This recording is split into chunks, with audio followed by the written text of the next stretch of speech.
thinking of. Let's move on now. And any youth who is jobless might soon be entitled to a monthly stipend of 3,000 shillings if everything falls in place. This is the reason why Saboti Member of Parliament Caleb Amisi has drafted a bill which, if approved by the National Assembly, will see the unemployed youth paid by the government and monthly upkeep. Money that will be payable after every 4 months. On our weekly segment, The August House Tonight, Duncan Khaimba interrogates that particular proposal.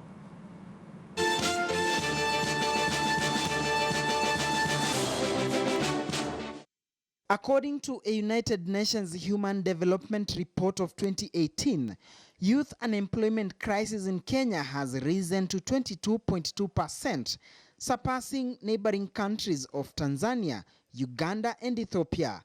And that report estimates that there are about 11.8 million youth that are aged between 18 and 34 years old.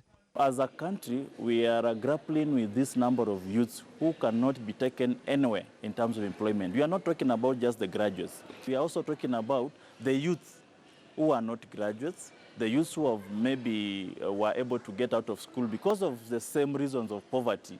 It's in light of these appalling statistics that Saboti legislator Caleb Amisi is pushing to have the Social Assistance Act of 2013 be amended in order to provide for payment of hardship allowance payable in every 4 months to all qualified unemployed youth.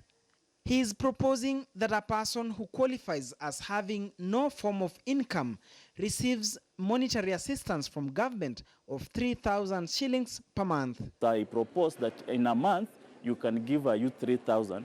It's not about giving this youth so that he goes and sit down and relax. We are trying to enable this young person live a decent life like a human being. And number two, be able to get resources just to enable him move from one point to another in search for opportunities. When you give this youth 3,000, for example, he'll be able to get time to go to a nearby cyber cafe, try to search jobs online. Nonetheless, there is a catch. The first-term lawmaker is seeking to have his bill amend the definition of financial assistance to include a hardship allowance. For an employed person to qualify for social assistance, the bill requires that one must be registered with the National Employment Authority. It is now the responsibility of a social assistant authority, which is already established from the Principal Act. And that authority, it is vested with the mandate and the responsibility of, first of all, recruiting the number of needy unemployed youths. How do we get the needy cases? We get from the local administration. We are talking about the local chiefs. We are talking about the administration from the top to the bottom. We are talking about the local mukasas, the local elders, the people who know the environment and who know each and every family. Based on UNDP's estimation, there are 2.6 million unemployed youth, and the number will be increasing by 200,000 every year.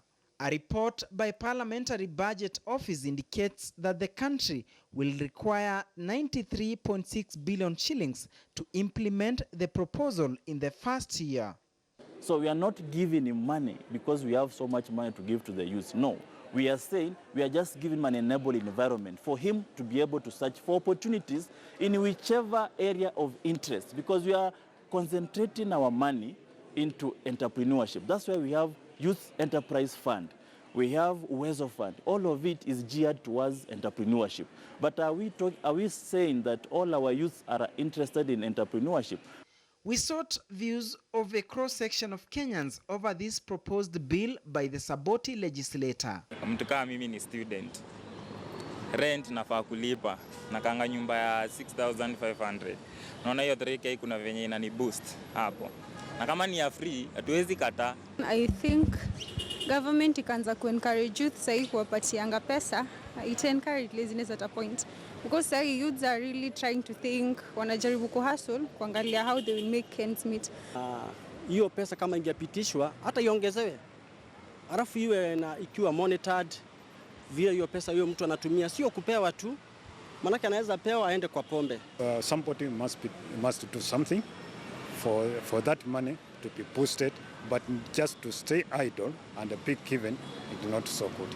According to the Kenya National Bureau of Statistics, the 2015-2016 Labor Force Basic Report, Kenya's unemployment rate is 7.4%, which essentially means 7 million Kenyans are unemployed, of which 70% are the youth.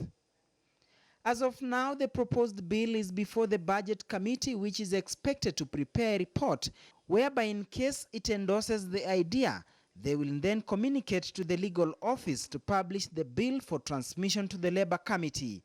It is this departmental committee that will organize public participation before the bill is tabled before the House for its